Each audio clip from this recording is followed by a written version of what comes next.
బీసీలకు సంబంధించిన రిజర్వేషన్ 42% ఇవ్వాలి అన్న ఉద్దేశం కావచ్చు. అలాగే ప్రభుత్వం పైన ఇప్పటి వరకు కూడా బీసీ పొలిటికల్ ఫ్రంట్ ఆధ్వర్యంలో ఎప్పటికప్పుడు కూడా ప్రెషర్ తీసుకురావడం జరుగుతుంది. గత సర్పంచ్ ఎన్నికల్లో ఏ విధంగానైతే బీసీ అభ్యర్థులను గెలిపించుకోవడం జరిగిందో ఈ మున్సిపల్ ఎన్నికల్లో కూడా బీసీ అభ్యర్థులను గెలిపించుకోవాలన్న ఉద్దేశం కొద్దీ బీసీ పొలిటికల్ ఫ్రంట్ ఆధ్వర్యంలో ఉధృతంగా అక్కడ వెళ్ళి కూడా ప్రచారం నిర్వహించడం జరుగుతుంది. ప్రస్తుతం ఇందుకు సంబంధించి మనతో పాటు మాట్లాడడానికి బీసీ పొలిటికల్ ఫ్రంట్కి సంబంధించిన నాయకులు. సార్ చెప్పండి, ప్రతి పార్టీ కూడా మున్సిపల్ ఎన్నికల్లో పైసలు ఉన్నోనికి అంటే ఎంత వంచుతావు అనేటోడికి పైసలు ఇస్తానోనికే టికెట్లు ఇవ్వడం జరిగింది అన్ని పార్టీలు కూడా.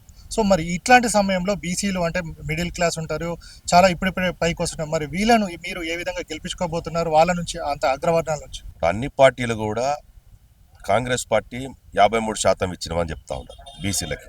అదే బీఆర్ఎస్ 53%, బీజేపీ 49% అని ప్రకటించింది. ఈ మూడు పార్టీలు ప్రకటించిన కాడ ఏమైతున్నాయి అంటే గ్రామ పంచాయతీ ఎన్నికలు వేరు, ఈ మున్సిపాలిటీ ఎన్నికలు వేరు. ఇది అర్బన్ ప్రాంతాల లోపల కొంత ఎడ్యుకేటెడ్ అయి ఉన్నటువంటి ప్రాంతంలో జరుగుతున్నట్టు ఎలక్షన్స్. ఈ పట్టణాలలో ప్రధానంగా ఏమైతుందంటే ఎవడైతే డబ్బున్నాడో డబ్బున్నోనికే పార్టీలు టికెట్లు ఇచ్చినాయి. అందులో మనం చూసినప్పుడు ఇందులో బీసీలు ఆ బస్తీలల్లా ఇష్యూస్ ఏమన్నా ఉన్నా కూడా వీళ్ళు పనిచేయడానికి సిద్ధంగా ఉన్నారు.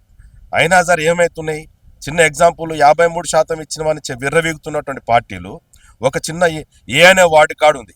ఏ అనే వార్డు జనరల్ కాబట్టి ఏ అనే వార్డు ఒక ఆయన గౌడికి ఇచ్చిండు అనుకుందాం, ఒక ఆయన రెడ్డికి ఇస్తాడు. కాంగ్రెస్ గౌడికి ఇస్తే, బీఆర్ఎస్ రెడ్డికి ఇస్తే, ఇంకో బీజేపీ ఆయన కూడా రెడ్డికి ఇస్తే వీళ్ళ పార్టీ డబ్బులు పెట్టేటోడు అప్పనంగా వాడిని వీడిని మందిని ముచ్చి సంపాదించిన రెడ్లు ఈరోజు చూపించడానికి ఏమైంది 53% చూపిస్తారు. బీఆర్ఎస్ 53% చూపిస్తుంది, కాంగ్రెస్ 53% చూపిస్తుంది, బీజేపీ 49% చూపిస్తుంది. కానీ మొత్తంగా రాష్ట్ర వ్యాప్తంగా బీఫామ్లు ఇచ్చిన లెక్క చూపిస్తారు. కానీ రేపు గెలిచిన లెక్క కూడా చూపించాలి. మీరు ఎక్కడ గెలుపు గుర్రాలకే ఇస్తారు. అగ్ర కులాల దగ్గర డబ్బులు ఉన్నాయి కాబట్టి బీసీలకు ఇచ్చిన కాడ రెడ్లకి ఇస్తారు, రెడ్లు ఇచ్చిన కాడ బీసీలకు ఇస్తారు. మూడు పార్టీలు కూడా పడుకొని మొత్తంగా రాష్ట్ర వ్యాప్తంగా చూసిన పర్సంటేజ్ బలంగానే ఉంటుంది, పర్సంటేజ్ బాగానే ఉంటుంది. కానీ రేపు గెలిచేది ఈ పాపం బీసీలు ఏంది ప్రజలలో పనిచేస్తారు, నీతి నిజాయితీ కలిగినటువంటి మనుషులు. వీళ్ళు ఎక్కడ మోసాలు చేయరు, మంది కొంపలు ముంచరు, రియల్ ఎస్టేట్ చేయరు, పార్కులు కబ్జా చేయరు, ఈ గుళ్ళు కబ్జా చేయరు, ఎక్కడ కాంట్రాక్టర్లు చేయరు, బోగస్ వ్యవహారాలు చేయరు. పాపం కష్టపడి ఎంతో ఇంతో నీతి నిజాయితీగా సంపాదించిన డబ్బులు తీసుకుపోయి ప్రజలలో ఖర్చు పెడితే ఓటుకు వాడు 5,000 అంటాడు, రేపు 10,000 అంటాడు. ఈ అగ్ర కులాలు నువ్వు అంటావు జనరల్ సీట్లలో నేను కూడా గౌడుకి ఇచ్చినా, నేను బీసీకి ఇచ్చినా అంటే అక్కడ గెలిచేదోడు అగ్ర కులాలకి బీసీలకి మధ్య పోటీ పెడతా ఉన్నావు అక్కడ. అందుకే మూడు పార్టీలు బీసీ ఇస్తే ఉంటుంది. కానీ బీసీలు మూడు పార్టీలు వేరే కాడ మీటింగ్ పెట్టుకొని నేను ఇట్లిస్తాను నువ్వు అట్లిస్తా అని చెప్పేసి అనుకొని రాష్ట్ర వ్యాప్తంగా పర్సంటేజ్ చూపిస్తా ఉన్నావు తప్ప బీజేపీ అంటా ఉన్నావు. మూడు పార్టీలు 53%. అసలు ఈ బీజేపీ ఎక్కడుందండి రాష్ట్రంలో? యాడుంది? ఈవీఎంలు ట్యాంపరింగ్ చేసి దేశవ్యాప్తంగా మందిని కొంపలు ముంచినటువంటి బీజేపీ ఈరోజు నువ్వు వార్డు మెంబర్లు కనీసం నీ పార్టీ ఎంత, నువ్వెంత, నీ ఉత్తర భారతదేశం అగ్రకుల కమండల పార్టీ అది. బీసీలకు ఆనాడు మండలకు వ్యతిరేకంగా కమండల ఉద్యమం చేసినటువంటి పార్టీ ఈరోజు యూజీసీకి వ్యతిరేకంగా మళ్ళా బీజేపీ ఇచ్చినట్టే ఇచ్చి మళ్ళా వాళ్ళ అగ్రకులాల పేరుతోటి మళ్ళీ వెనక్కి తీసుకున్నటువంటి పార్టీ ఈరోజు తెలంగాణలో అసలు నీ పార్టీ ఎంత, నువ్వెంత, నువ్వు ఉంటావా పీక్తావా పార్టీకి సంబంధించిన విషయం. కానీ నువ్వు కూడా 49% పరిమితం చేస్తావు. కాంగ్రెస్ బీజేపీ 53% ఇస్తే బీజేపీ 49% ఇస్తారు. గబద్దార్ కిషన్ రెడ్డి, రామచంద్రరావు మీరు అనుకుంటా ఉన్నారు నీ పార్టీలో అసలు పోటీ చేయడానికే సిద్ధంగా లేరు, నీ పార్టీలో అసలు ఎవడు ఉండడానికి సిద్ధంగా లేరు. 49% పరిమితం చేసి బీసీలను అవమానపరుస్తావు. అందుకే అంటా ఉన్నాం ఇది ఉత్తర భారతదేశ పార్టీ కాబట్టి అక్కడికి పంపాలి.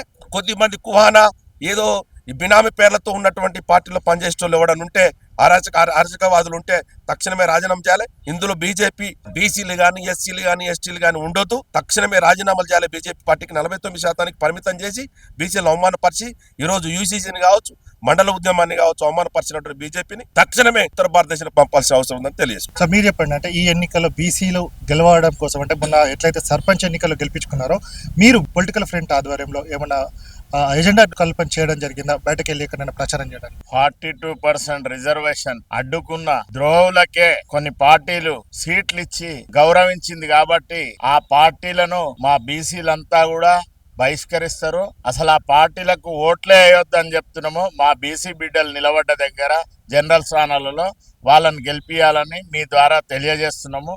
బీఆర్ఎస్ పార్టీ ఎంత ద్రోహం చేసిందంటే బీసీలకు ప్రభుత్వము ఉన్నప్పుడేమో 43 మంది రెడ్లకే ఎమ్మెల్యే సీట్లు ఇచ్చింది. ఇప్పుడేమో ఈ మున్సిపాలిటీలలో మా వాటా మాకు ఇస్తామని కాంగ్రెస్ పార్టీ చెప్తే కామారెడ్డి డిక్లరేషన్ లో అది మాకు దక్కకుండా నోటికాడి ముద్దను కొట్టేసి వానికి ఇక్కడ సీటు ఇవ్వడం అంటే ఎంత ద్రోహం అండి. మమ్మల్ని బీసీలను అవమానించినట్టు. ఎందుకంటే బీసీ ఎస్సీ ఎస్టీ మైనార్టీలము 90% ఉన్నోళ్ళము మమ్మల్ని ఈ విధంగా వివక్షకు రాజకీయ అన్యాయానికి గురి చేసినోనికి, మాకు రిజర్వేషన్ దక్కకుండా చేసినోనికి వానికి మున్సిపాలిటీలో వార్డు మెంబర్గా ఇచ్చిన మేడ్చల్ బీఆర్ఎస్ క్యాండిడేట్ మల్లారెడ్డి గారు డబ్బుల అహంకారంతో నిలబెట్టిండు. ఇంత మా బీసీలను అవమానించినోడిని మేము అసలు రాజకీయంగా ఎక్కడ వదలమని మీ ద్వారా తెలియజేస్తున్నాం. వాళ్ళని రాజకీయంగా ఎదుర్కొంటాము. రాజకీయంగా వాళ్ళని ఎట్లా అణచేయాలనో మాకు కూడా బీసీ సమాజానికి తెలుసు. ఇంకా బీజేపీ పార్టీ ఇక్కడ రామచంద్రరావు గారు, కిషన్ రెడ్డి గారు, మాది బీసీ బిల్లు రాష్ట్రపతి దగ్గర పెండింగ్ ఉంచి, ఈ విధంగా గవర్నర్ గారి దగ్గర పెండింగ్ ఉంచి మా 42% రిజర్వేషన్ అనేది దక్కకుండా చేసి మమ్మల్ని ఈ విధంగా వివక్ష చేసి అది అగ్రవర్ణాల పార్టీ అని రుజువైపోయింది. ఇట్లా 3 పార్టీలు కూడా అగ్రవర్ణాలలో చేతులున్నాయి.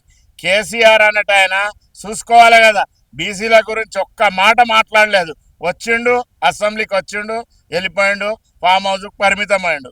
మా బీసీలకి ఇయరా నాయన, బీసీలు ఎంబడుండు అని మేము చెప్తుంటే నువ్వు అగ్రవర్ణాలలో ఇన్ని చేసి నిన్ను ప్రభుత్వాన్ని నుంచి దించేసిన వాళ్ళకు నువ్వు మళ్ళా స్థానం ఇస్తున్నావు అంటే మా బీసీల పట్ల నీ నిర్ణయం ఎట్లుందో మాకు అర్థమైంది. ఇప్పుడు రాహుల్ గాంధీ గారు ఇప్పుడు జరుగుతున్న పార్లమెంట్ సమావేశాలలో 42% రిజర్వేషన్ మీద తప్పకుండా మాట్లాడాలి. తమిళనాడు తర 9 షెడ్యూల్లో చేర్చే విధంగా మాట్లాడాలి. ఎందుకంటే భారత్ జోడో యాత్రలో ఆయన మాట ఇచ్చిండు ఇక్కడ తెలంగాణ ప్రజలకు.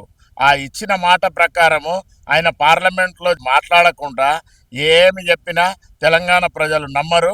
ఆ నమ్మకం పోగొట్టుకోవద్దని మీ ద్వారా తెలియజేస్తున్నాము.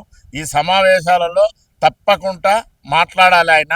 ఎందుకంటే కామారెడ్డి డిక్లరేషన్లో కూడా 42% రిజర్వేషన్ బీసీలకు ఇస్తామని చెప్పిండు.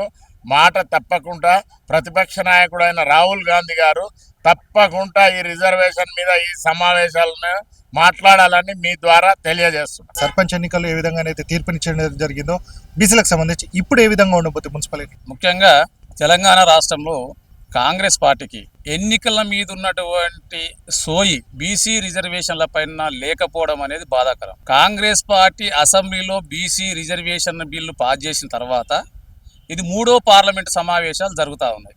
ఏ ఒక్క రోజు కూడా ఎంతవరకు ఢిల్లీ వెళ్ళి జంతర్ మంతర్ ధర్నాలు చేసేసి చేతులు దులుపుకొని రావడం తప్పితే పార్లమెంటులో బీసీ రిజర్వేషన్ల పైన ఇది 3వ పార్లమెంట్ సమావేశం జరుగుతున్నప్పటికీ ఇప్పటి వరకు రేవంత్ రెడ్డి గారు ఒక్కసారి కూడా పార్లమెంట్లో ఈ అంశాన్ని లేవనెత్తాలని చెప్పేసి వాళ్ళ పార్లమెంట్ సభ్యులకు గైడ్లైన్స్ ఇవ్వకపోవడం అనేది దురదృష్టకరం.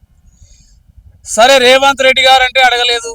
ఒక బాధ్యతా పదవులు ఉన్నటువంటి పిసిసి అధ్యక్షులు మహేష్ కుమార్ గౌడ్ గారు కానీ, బీసీ సంక్షేమ శాఖ మంత్రి పొన్నం ప్రభాకర్ గౌడ్ గారు చాలా స్పష్టంగా చెప్పారు, ఈ రాష్ట్రంలో ఏ ఎన్నికలు వచ్చినా, అది పంచాయతీ ఎన్నికలు కానీ, మున్సిపల్ ఎన్నికలు కానీ, ఎలాంటి ఎన్నికలు వచ్చినా 42% రిజర్వేషన్లతోనే మేము ఎన్నికలకు వెళ్తామని చెప్పారు. అది ఎక్కడ కూడా అమలు కావాలన్నటువంటి పరిస్థితి ఈ రోజు దాపురించింది. ఒక్క రిజర్వేషన్ల అంశమే కాదు, ఈ రోజు బీసీలకి విద్యాపరంగా కానీ, ఉద్యోగ పరంగా కానీ, రాజకీయ పరంగా, కాంట్రాక్టర్ పరంగా, కుల సంఘాల ఫెడరేషన్ పరంగా ఏ ఒక్క అంశాన్ని కూడా నెరవేర్చకుండా అన్నిటిని నీరు గార్చేసి ఈ రోజు అడగాల్సినటువంటి కాంగ్రెస్ ప్రభుత్వము పార్లమెంట్ లో అడగడం లేదు, ఇవ్వాల్సినటువంటి బీజేపీ ఇవ్వడం లేదు, ఫైట్ చేయాల్సినటువంటి బీఆర్ఎస్ ప్రభుత్వం ఎక్కడ కూడా దాని మీద ప్రశ్నిస్తలేదు. కాబట్టి నేను ఈ రాష్ట్రంలో ఉన్నటువంటి బీసీలందరికీ ఒకటే విజ్ఞప్తి చేస్తా ఉన్నా, అన్ని రాజకీయ పార్టీలు కూడా ఈ రోజు బీసీలను అనగదొక్కాలనేటువంటి కుట్రలు కుతంత్రాలు చేస్తా ఉన్నాయి. కాబట్టి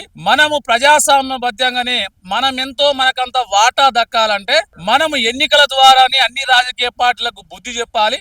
ఏదైతే 17% రిజర్వేషన్ అమలు చేసే పంచాయతీ ఎన్నికల్లో 52% గెలిపి చూపించాము, ఈ మున్సిపల్ ఎన్నికల్లో కూడా అన్ని రాజకీయ పార్టీలు చెప్తా ఉన్నాయి మేము 52 ఇచ్చినాం, 59 ఇచ్చినాం అని చెప్పేసి. ముఖ్యంగా జనరల్ స్థానాలలో ఇస్తే నిజంగా అన్ని పార్టీలు ఒకటే పక్క దగ్గర బీసీ ఇచ్చేసేస్తే ఏ బీసీ గెలిచే మాకు అభ్యంతరం లేదు. కానీ ఆయా రాజకీయ పార్టీలు 52% పైబడి ఇస్తామని చెప్పేసి ఒక చోట బీసీ ఇచ్చిన కాడ ఓసీకి ఇస్తే ఇద్దరు బీసీలు ఒక ఓసీ ఉంటే అది ప్రమాదకరమైన పరిస్థితి ఏర్పడుతుంది. కాబట్టి ఈ రాష్ట్రంలో ఉన్నటువంటి బీసీలందరికీ ఒకటే విజ్ఞప్తి చేస్తా ఉన్నా, రిజర్వేషన్ తో పాటు జనరల్ స్థానాలలో కూడా మన వ్యక్తికి గమనించి మీరందరూ కూడా ఎస్సీ ఎస్టీలు ఉన్న తర ఎస్సీలకు వేయండి, ఎస్సీలు ఎంత బీసీలు నిలబడ్డప్పుడు ఎస్సీలను కూడా కలుపుకొని బీసీలను అత్యధికంగా గెలిపించేసి ఎప్పుడైతే మన జనాభా ప్రకారంగా చూపిస్తామో అప్పుడే ఈ రాజకీయ పార్టీలు కదిలిస్తాయని చెప్పేసి ఈ మున్సిపల్ ఎన్నికల్లో 65% గెలిచి చూపేయాలని చెప్పేసి పిలుపునిస్తా ఉన్నా. మొత్తంగా చూసుకుంటే బీసీ పొలిటికల్ ఫ్రంట్ ఆధ్వర్యంలో ఇప్పటికే చాలా సభలు కావచ్చు, సమావేశాలు నిర్వహించడం జరుగుతుంది. మొన్న సర్పంచ్ ఎన్నికల్లో ఏ విధంగా అయితే 17%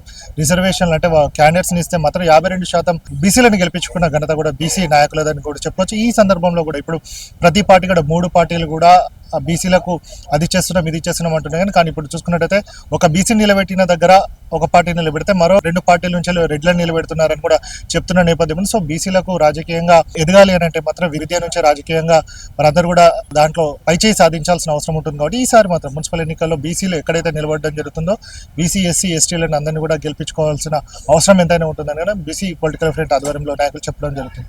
ప్రభాకర్తో గణేష్, సమయం టీవీ, హైదరాబాద్ నుంచి.